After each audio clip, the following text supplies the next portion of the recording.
रात के 12 बज रहे थे, लेकिन 21 साल के हरीश की आंखों से नींद कोसों दूर थी।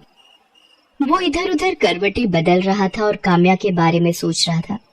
फिर उसने अपना मोबाइल निकाला और मोबाइल की गैलरी में काम्या की तस्वीर को जूम करके देखने लगा। जैसे जैसे काम्या की तस्वीर बड़ी और नजदीक होती जा रही थी, उसकी सांसें तेज हो रही थी और दिल की धड़कन भी बढ़ रही थी। कोई इतना खूबसूरत कैसे हो सकता है? ऐसा लगता है कि ईश्वर ने टाइम निकाल कर इन्हें बनाया है। काश ये हमेशा के लिए मेरी हो जाए। काम्या के बारे में सोचते हुए हरीश को कब नींद आ गई, उसे पता ही नहीं चला। 35 साल की काम्या बहुत ही खूबसूरत थी। उसका गोरा रंग, घुंघराले काले बाल और बड़ी बड़ी आंखें, जो भी उसे देखता देखता ही रह जाता। माँ, मैं कॉलेज जा रही हूँ। आज कॉलेज में कुछ जरूरी मीटिंग है, इसलिए जल्दी पहुँचना होगा। अरे नाश्ता तो कर ले। माँ, मैंने चाय पी ली है, कैंटीन में कुछ खा लूंगी। काम्या अपनी माँ के साथ दिल्ली में रहती है। काम्या ने अब तक शादी नहीं की थी। वो दिल्ली के ही एक कॉलेज में इकोनॉमिक्स की प्रोफेसर थी। अपने सब्जेक्ट में वो बहुत ही माहिर थी, इसलिए कॉलेज के प्रोफेसर के साथ साथ स्टूडेंट्स भी उसे बहुत मानते थे। काम्या आज भी अपने स्टूडेंट्स की क्लास ले रही थी। उन्हीं स्टूडेंट्स में हरीश भी था, जो उसे घूर घूर कर देख रहा था और मन ही मन उनके बारे में कुछ सोच रहा था। इकोनॉमिक्स जैसे बोरिंग सब्जेक्ट्स को भी काम्या मैम कितना इंटरेस्टिंग बना देती है। ये खुद भी तो इतनी इंटरेस्टिंग है कि इनसे पीछा छुड़ाना मुश्किल हो जाता है। हरीश काम्या मैम के ख्यालों में खोया हुआ था। तभी काम्या ने उससे एक सवाल पूछा। अब हरीश का ध्यान उनकी पढ़ाई पर रहता तब तो वो जवाब देता। उसका ध्यान तो काम्या मैम पर था। हरीश, क्या बात है? तुम्हारा ध्यान कहाँ रहता है? मैं जब भी तुमसे कोई सवाल पूछती हूँ तुम इधर उधर देखने लगते हो। वो मैम, मैं इधर उधर नहीं देख रहा था, मैं तो आपको ही देख रहा था।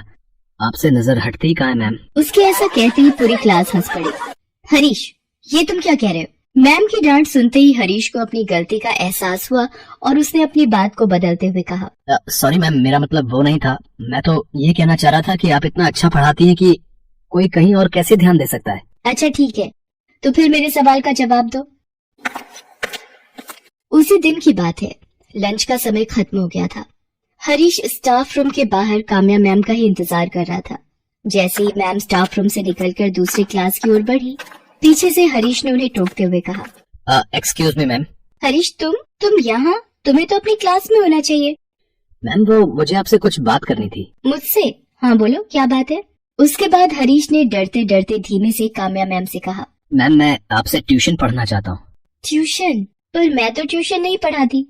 तुम्हें कोई भी प्रॉब्लम है तो तुम मुझसे यही पूछ लो, मैं उसका सोल्यूशन दे दूंगी। सॉरी मैम, लेकिन यहाँ इतने सारे स्टूडेंट्स होते हैं कि मैं पूछ ही नहीं पाता, और कभी कभी तो लगता है कि कहीं मेरे किसी क्वेश्चन पर वो हंस ना दें। अरे ये क्या बात हुई? क्वेश्चन पूछने पर कोई क्यों हंसेगा? जितनी मर्जी है और सब्जेक्ट से रिलेटेड जो भी सवाल है तुम पूछो। एक बार नहीं, बार बार पूछो, लेकिन ट्यूशन के लिए मुझसे मत कहो। लेकिन हरीश अपनी जिद पर अड़ा रहा और काम्या को इमोशनली ब्लैकमेल करने लगा। मैम, मेरा इकोनॉमिक्स बहुत ही कमजोर है। मुझे लगता है कि मैं इसमें फेल हो जाऊंगा। अगर मैं फेल हो गया तो पूरे कॉलेज और घर वालों के सामने मेरी नाक कट जाएगी। मैम, मेरे पापा किसान हैं। बहुत ही मेहनत से वो मुझे और मेरी बहन को कॉलेज में पढ़ा रहे हैं। उन्हें हम दोनों से बहुत सारी उम्मीदें हैं। अगर मैं फेल हो गया तो वो टूट जाएंगे मैम। ये कहते हुए हरीश रोने लगा। हालांकि उसके आंसू घड़ियाली थे और वो किसी तरह काम्या के घर जाना चाहता था, ताकि वो काम्या मैम के साथ अकेले में कुछ समय बिता सके, उन्हें देख सके, उन्हें महसूस कर सके और एक दिन अपने दिल की बात उनसे कह सके। लेकिन काम्या को इस बात का कहाँ पता था। उसके लिए तो हरीश भी बाकी स्टूडेंट्स की तरह ही था। आखिरकार काम्या ने उसे 1 घंटे घर पर ट्यूशन देने की बात कही। साथ ही ये भी कहा कि हरीश, तुम ये बात किसी और स्टूडेंट को मत बताना कि मैं तुम्हें ट्यूशन दे रही हूँ, क्योंकि मैं पर्सनली ट्यूशन के बहुत ही खिलाफ हूँ। भला ये बात हरीश किसी को क्यों बताता।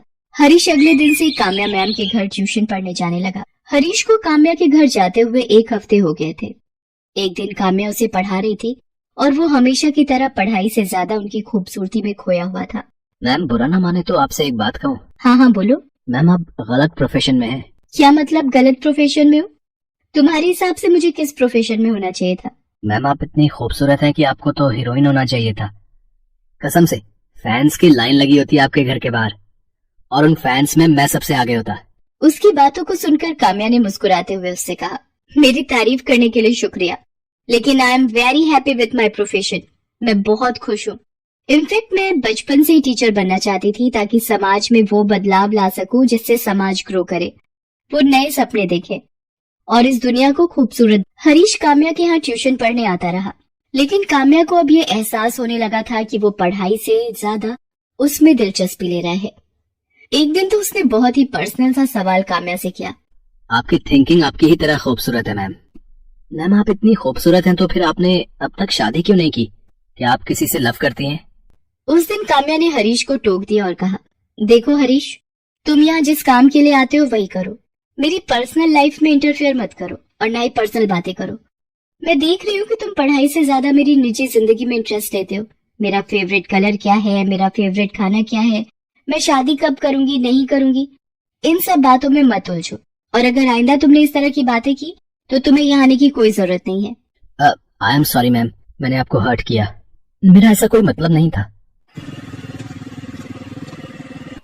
उस दिन हरीश घर जाकर काम्या के बारे में ही सोचता रहा।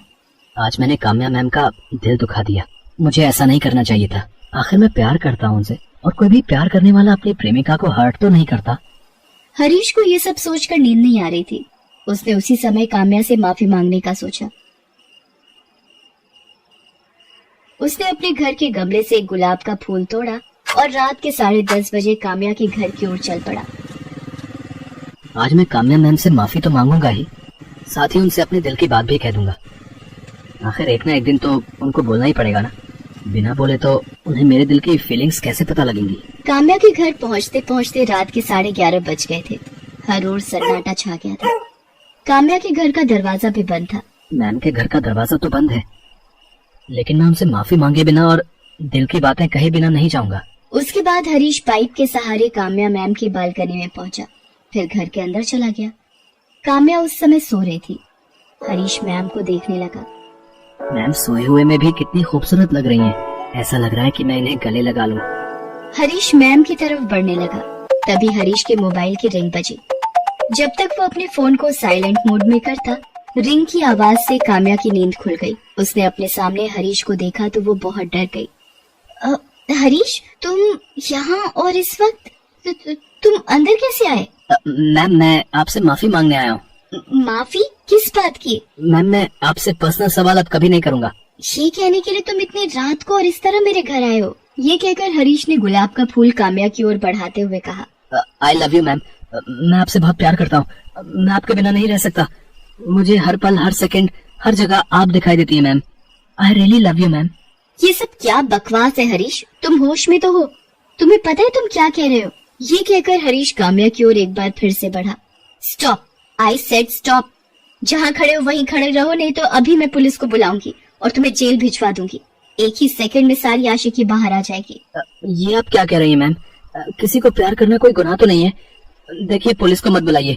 मेरे प्रेम प्रस्ताव को स्वीकार कर लीजिए। वैसे मैं जानता हूँ कि आप भी मुझे चाहती हैं, बस कहने से डरती हैं। अगर मुझे नहीं चाहती तो फिर ट्यूशन के लिए क्यों अलाउ किया मुझे?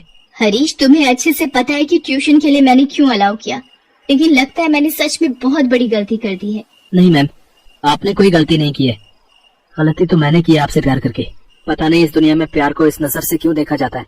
सभी कहते हैं कि एक दूसरे से प्यार करो, फिर कंडीशन लगाने लगते हैं। प्यार कंडीशन से नहीं होता है, लेकिन उसकी सीमाएं तय हैं हरीश। मान लो कल को कोई इस तरह तुम्हारी बहन के कमरे में घुस जाए और उससे बदतमीजी करे, उसे जबरदस्ती प्रेम प्रस्ताव दे दो, तुम क्या करोगे? कोई मेरी बहन के कमरे में घुसेगा तो मैं उसे जान से मार दूंगा। अपनी बहन पर बात आई तो उसे जान से मारने लगे। मैं भी तो किसी की बहन हूँ, बेटी हूँ। बोलो मैं क्या करूँ? मैं भी मार दूं तुम्हें जान से, या तुम पर केस करके तुम्हें जेल भिजवा दूं? क्यों अपने परिवार की इज्जत मिट्टी में मिलाने पर तुले हो? हरीश, ये पढ़ने का समय है, करियर बनाने का समय है, उस पर ध्यान दो और कभी भी सीमाओं को मत लांघो। काम्या की बात धीरे धीरे हरीश को समझ में आने लगी। उसे अपनी गलती का एहसास हो गया। उसने काम्या से माफी मांग ली और वापस लौट गया।